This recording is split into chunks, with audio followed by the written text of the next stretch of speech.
Dobrodošli natrag, poštovani gledalci. Gledate emisiju 7+. Naš gost večeras uvaženi profesor David Pettigrew. Profesore, pričali smo već o tim regionalnim odnosima Bosne i Hercegovine i Srbije, ali i Hrvatske.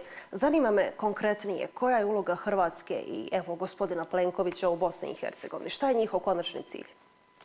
That's a very good question that requires a careful analysis because there seems to be an effort by Croatia to undermine Bosnia's sovereignty and prevent Bosnia's accession to EU or NATO.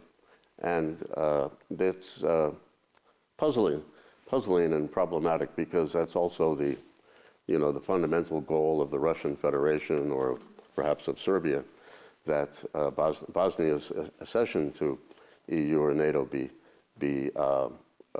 made to be prevented or slowed, and so that's it seems that and then I think there are probably specific strategies, but I think that seems to be the goal of Mr. Plenković, and I don't really understand why that's in his interest. Ono što su fakti jeste da HDZ godinama traži treću izbornu jedinicu, treći entitet. Za sad im ne uspijeva, nije im pošlo od ruke, ali postavlja se pitanje kakav je stav međunarodne zajednice. Mislite li da ovakva politika, svo to inzistiranje na kraju može uroditi plodom?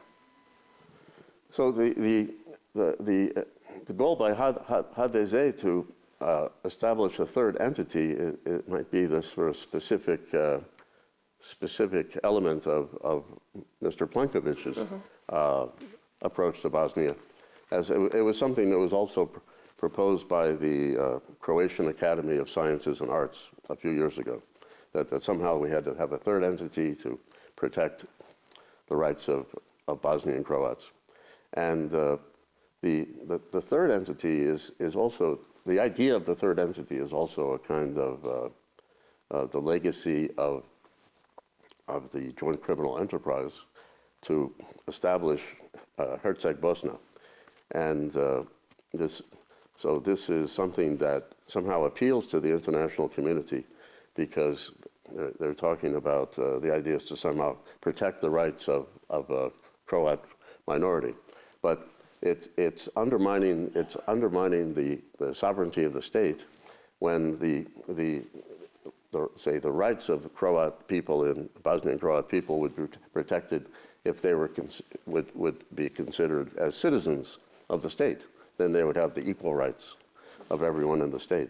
And what I found problematic is that recently either members of Croatian parliament or candidates have been referring to the need to establish the third entity. There was a Mr. Sokol who was speaking about this, and then also engaged in anti-Muslim rhetoric. But then also a general named General Toll, who said, if we can't settle this problem, we have to go back to Herceg-Bosna. So this is very, very troubling, and that's why I think the international community has to be aware of how this is an extension of what was judged to be a joint criminal enterprise in international aggression in the 90s. So I'm hoping that this idea has no chance of bearing fruit, but it's something that has to be resisted. Da, izvjesno je da će ove godine visoki predstavnik u Bosni i Hercegovini Christian Schmidt završiti svoj mandat, svoju misiju u Bosni i Hercegovini, ali mnogi priželjkuju i da bi OHR mogao napustiti glavni grad Bosne i Hercegovine, ali i našu državu u potpunosti. Šta vi mislite? Šta je to što je Christian Schmidt ostavio iza sebe i da li smo sve ovo vrijeme mogli bez OHR-a? Well, I think if the question is what would we do without the OHR, I worry that with the ideas of the kind of Serbian world or Greater Croatia still operating, I don't know if Bosnia will be ready to be without a high representative. So that or without the office of the High Representative. In terms of the current High Representative, Mr. Schmidt, I wouldn't want to say anything that would look like it was any kind of personal attack, because I want to kind of respect the position. I would just honestly express my disappointment that he hasn't seemed to be willing to make an effort to support transitional justice in a meaningful way.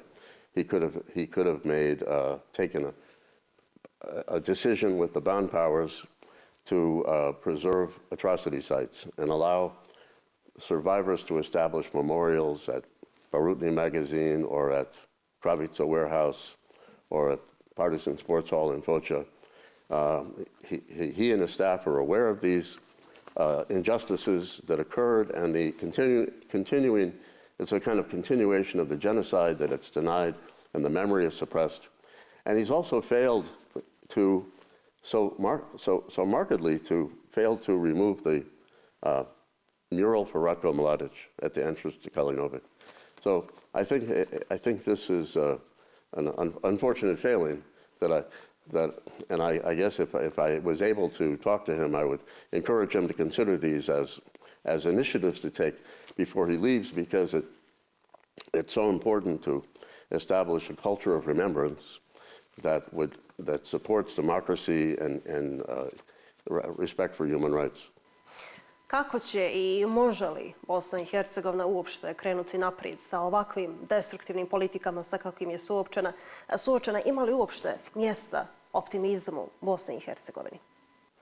Yes, I think that's an important question, and there are many signs for optimism. I think, for example, there are civic organizations like Krug 99 that have a real vision for the future involving constitutional reform and a civic state with equal rights for all citizens, and that's an important.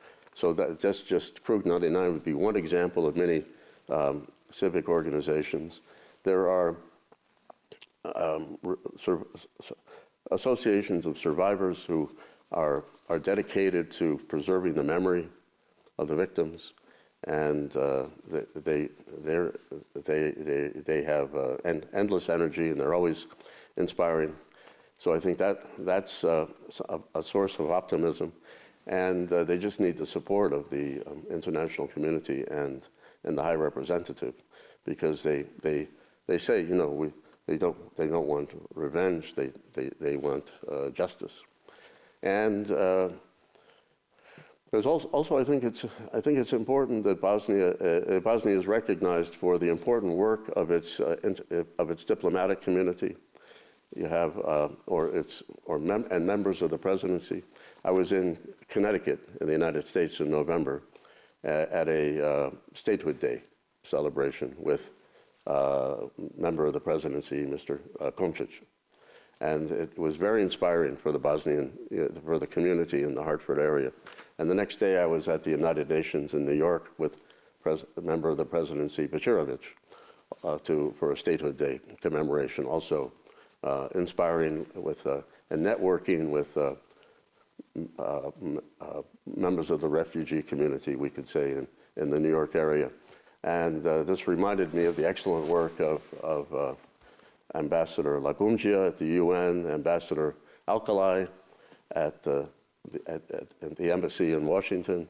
So they're representing Bosnia. And also I've been working with members of the diplomatic community, participating in programs with them. In Belgium with Ambassador Avdovic, and in Stockholm with Ambassador Sosic. So I think these are shining lights of Bosnia, people who are representing Bosnia in a dignified way, raising awareness about the past, but also looking to an important future for Bosnia, a stable future and democratic future. So I think these are points for optimism. Profesore, bližimo se kraju našeg razgovora. Za kraj bih još da vas pitam šta mislite o europskom putu Bosne i Hercegovine. Da li je urađeno išta i šta se još moralo uraditi bolje? Brojne reforme nisu usvojene prethodne godine, ostale su reforme poput zakona o VSTV-u, zakona o sudu BiH. Šta su BiH lideri morali uraditi? I think that the European Union needs to take a more proactive approach to admitting Bosnia instead of waiting for certain steps to be taken. The way to support Bosnia, support the civic state, and would be to accelerate the admission to the EU. And I think this is why the analysis of the current situation involving the intervention, let's say, of Serbia and inappropriate intervention and meddling by Serbia and Croatia, or understanding that would show that Bosnia needs to be protected, and especially with the uncertainty of the situation between Russian Federation and Ukraine, that Bosnia needs to be brought under the EU umbrella. And so it would be, that's why I think there would be a proactive approach. And I believe that Bosnia's representatives are doing an outstanding job of articulating this to the EU. And it's just, it's difficult to move more expeditiously, but that's one of the features, let's say, of the consensual democracy of the European system, that it takes time. But I think Bosnia's representatives are making the case, and in a sense, the negative and hateful comments coming from Croatia and Serbia and from Republika Srpska are also making a case for Bosnia that it needs to be brought into the fold of the EU more quickly. Profesore, hvala najljepša što ste bili gost emisije 7+ i govorili za Hayat televiziju. Thank you. Thank you very much. Hvala vama, poštovani gledalci, na ukazanom poverenju. Ostanite dalje uz program Hayat televizije. Sve propuštene sadržaje potražite na našem portalu hayat.ba. I sutra vas očekuju brojni sadržaji u našim vijestima u 7, a na programu je, kako ste i navikli, istraga sedmice. Hvala i doviđenja.